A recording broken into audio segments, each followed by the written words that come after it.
everyone, I'm Corey with Art's Really Cool. Today we are going to do a book. No, that's Adrian's thing. We're going to do a painting. And this painting is going to be inspired by my grandma. The grandma this is about, she was short, and so my mom's side of the family is all really short. So we called her Little Grandma and Grandpa, as opposed to my dad's who would like normal height, but they were big Grandma and Grandpa. Anyways, she wasn't your typical grandma. Like, she didn't bake cookies. She didn't do all that. I think she might have baked cookies, but she didn't bake them for you, like, to come over and have all that fun grandma-esque stuff. She was more of a taskmaster in the way that if you were going to be there, you were going to do work. She'd normally pay you for it, but you're mowing the lawn, or she had birds, so you were helping clean up the bird room and do all this stuff. But there are a handful, but there are some memories that I have of her that are fun, and I thought I'd share with you. So I like the game cribbage. If you don't know what it is, I don't know how to explain it very well without going into big detail, but there's a board, there's little pegs, and cards, and you move around the board. And I was maybe 10 or 11, and my dad and grandma, and I think my grandpa used to always play when we'd go camping, and I was like, I want to play. I like board games. I don't know if I've mentioned this before, but I'm a big board game fan. And I was like, I want to play. And it's a very convoluted game, if you will. It's not easy for a young person to learn, but my grandma took the time to teach me. So then I was always playing cribbage with my grandma and my dad. My grandpa occasionally would come in. But she was, like I said, she was more in the vein of, it needs to have a purpose. I'm not just going to give you something to give you something. You need to work for it.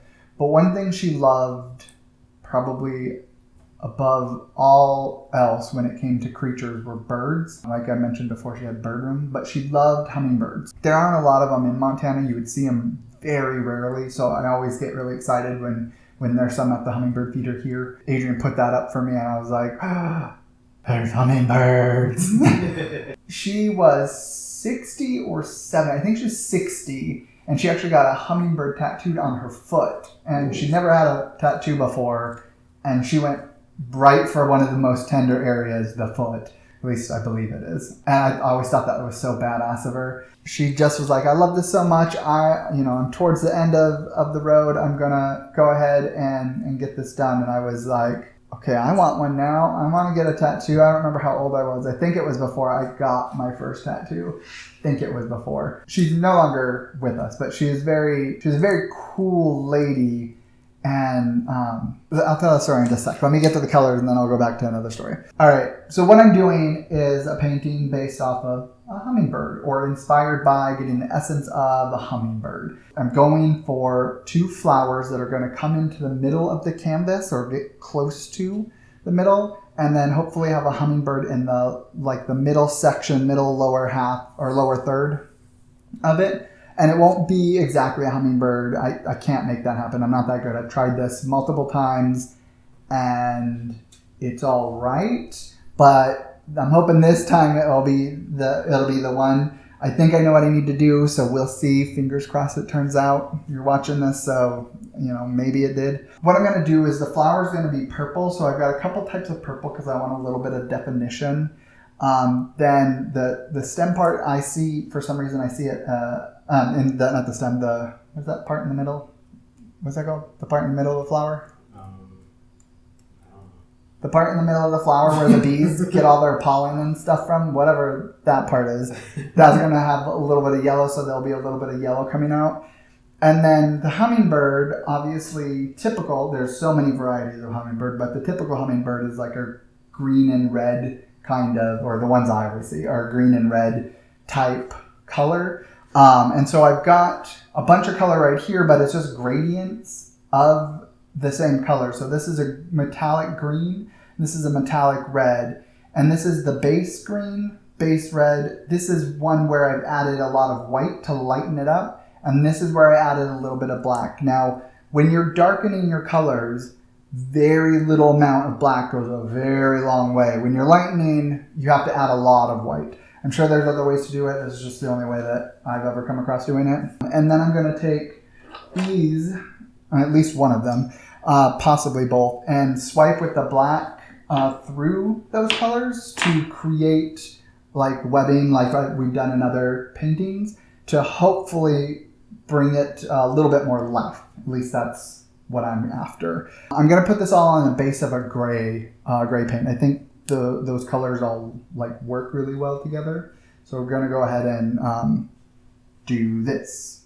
One of the other stories that I have that's a really fond memory of mine. My grandma worked for the school bus company, the company that had the school buses. And I don't know what she did. I think she was the assistant manager. I don't know. I'd go there sometimes. But anyway, they would have what they call rodeos, where the bus drivers had to drive the buses through like these obstacle courses. Like they had tennis balls and they had to get the tire through the tennis balls, like a row of them, or like swerve in and out of cones like you would do like on any weird random driver test. But it was a giant school bus that was doing these crazy maneuvers, and I would chase after the buses and pick up their scores because there was always somebody scoring how they did at each stop. And so I would run and I'd pick it up and I'd reset, like if they hit a tennis ball, which really sucked if they hit it just right because it would launch like really far away. But I'd go fix it and put it all together. I felt so important and so cool because it was such an interesting thing that I never thought happened, but they did every year. And it was basically their way of determining whether they were good enough to be driving children. Like, not the only thing, obviously, there's a lot that goes into that. But that was one of their extra steps where they're like, no, you have to be able to get your wheel between here. I think there was a prize for them or something at the end too, but it was another thing that, like, if you ran over every tennis ball every time, hit every you're not driving a bunch of kids. Like, you find another job. So it was just really cool. She let me do that as a way to try to play together. We were also on a bowling league together, which was really fun. I was 16 at the time, so super cool kid in high school. Anyways, let's paint. Magic of editing. I'm going to be standing. All right, so I'm going to start with the base. Let's get this gray out here. This is just a neutral gray. When I was mixing the paints today, it was taking me a little bit longer than I wanted. But I realized I'd never mentioned before that if you're mixing your paints and they seem to just be chunky, just keep mixing. It's the actual paint itself hasn't broken up yet.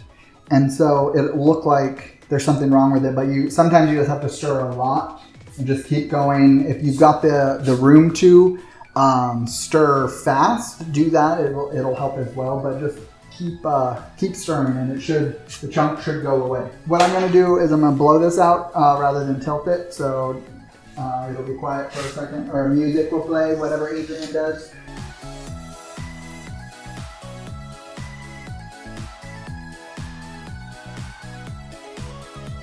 Alright, now I am going to tilt it just a little bit to level it out.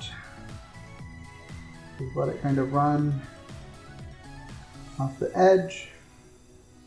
Alright, since I did just mix this, I want to torch it again as per usual so that pop all the air bubbles. You can see them all here right now. There's just so many. This gray really shows them, like all of these and like over here. So I'm going to torch it and you'll see them pop. Very satisfying.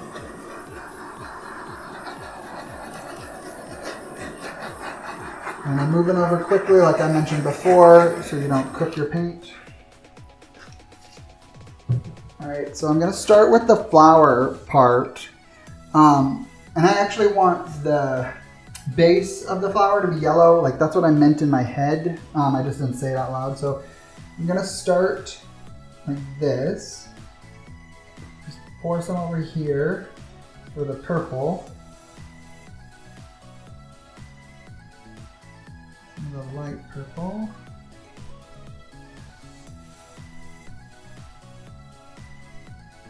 Again, I didn't test this, so fingers crossed it works out.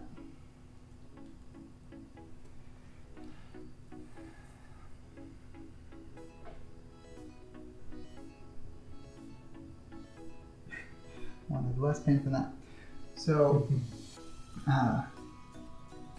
when I was just a new child, as in like 2 or 3. As in an old child. Yeah, I wasn't an old child. I was learning to make it through the night without going to the bathroom on accident, like wet in the bed. And my grandma made a deal with me that if I made it through the night, she'd give me like $1 or something. And give me 1 second, I'm gonna blow this out and I'll finish that statement.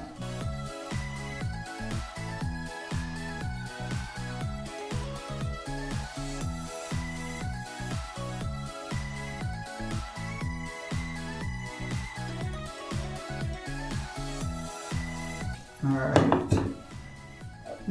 Hold on, I found that.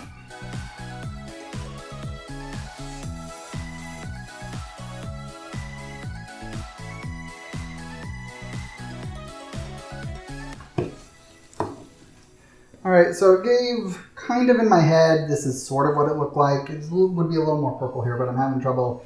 I might want to add some more paint. Actually, I'm going to do that.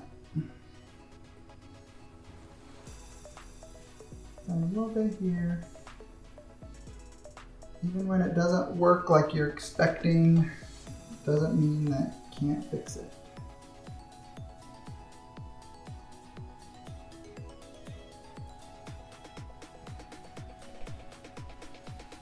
Over here.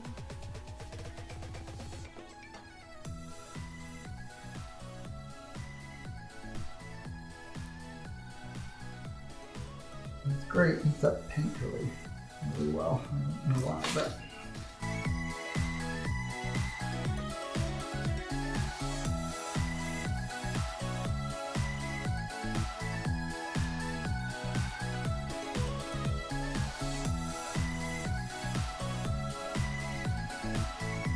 My paint is a little thicker than it probably should be, so it's not flowing as easily.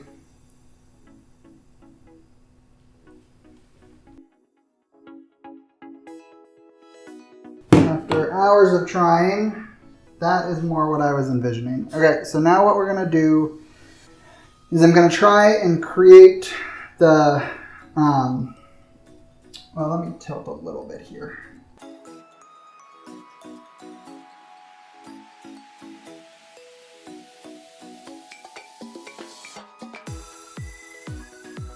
So I'm gonna put lines of green here, then like gradient up and then go into the red. And then my plan is to swipe up kind of like the style that a hummingbird, like you would generically see in a picture, which is like kind of like a little bit like that. Like with the dip and then head. And then maybe drag out a little tail and drag out a little, what is that thing called? Their snout, beak. Is it a beak on a hummingbird? I don't know if that's called a beak. I think that's called something else with their weird, with their creepy little tongues. Alright. Oh, that spilled my paint.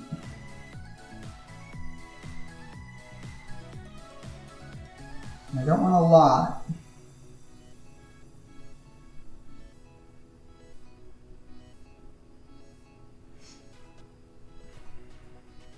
Oop.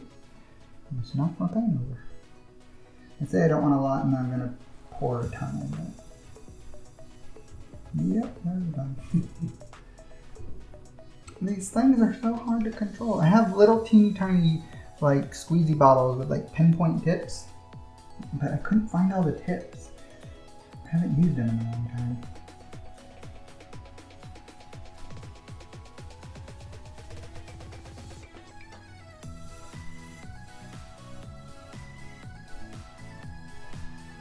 Okay, so I can tell the story right now.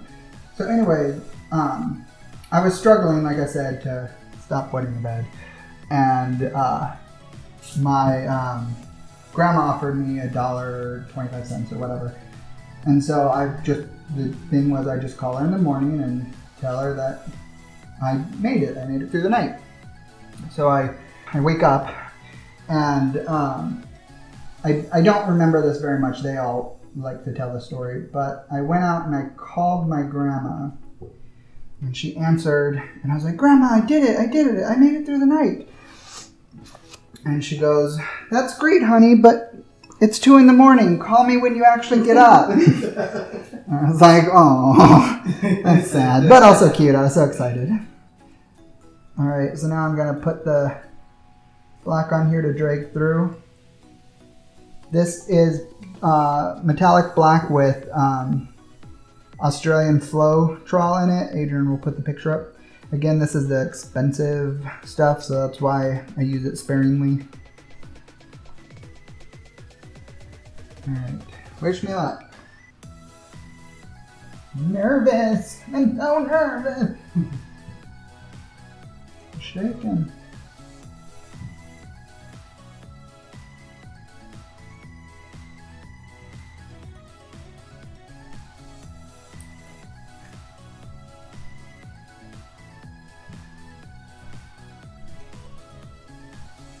Ooh. Oh my god. Can you give me 1 second just to get the last bit?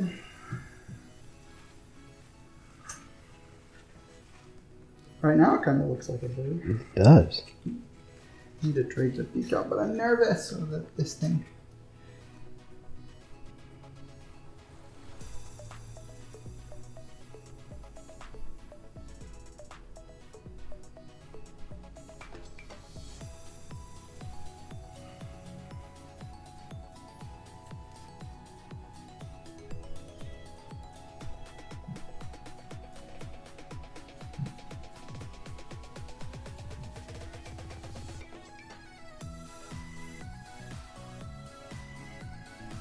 So I don't like this little inappropriate spot I added.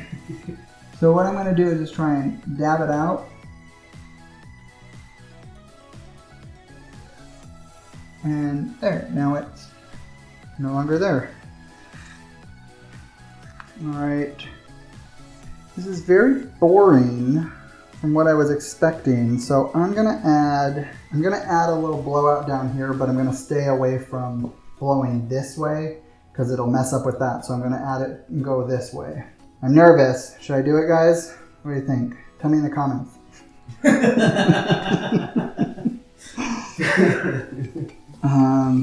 This is what I envisioned in my head. Just this seems to be such an empty space. Any thoughts? I would leave it. Leave it? Adrian says to leave it, so this is the finished grandma painting. Our schedules have been wild lately, so we don't have time to shoot the dried shot in this video, but watch our community page and you'll be able to see the dried version. We'll show you the full thing, obviously, like Adrian's doing now. But I'll talk about it really quick. And these, of course, are the flowers that I was after, and I mean, I think you can see them as flowers. And then this is the hummingbird, where it's got its little, whatever the beak thing, or you clip my fingernails, is, and then little wing. The wings aren't normally red, but, you know, give me a little artistic creativity. And then the tail. It's not a perfect one, but it definitely gets the essence, which is what I was after. Bye!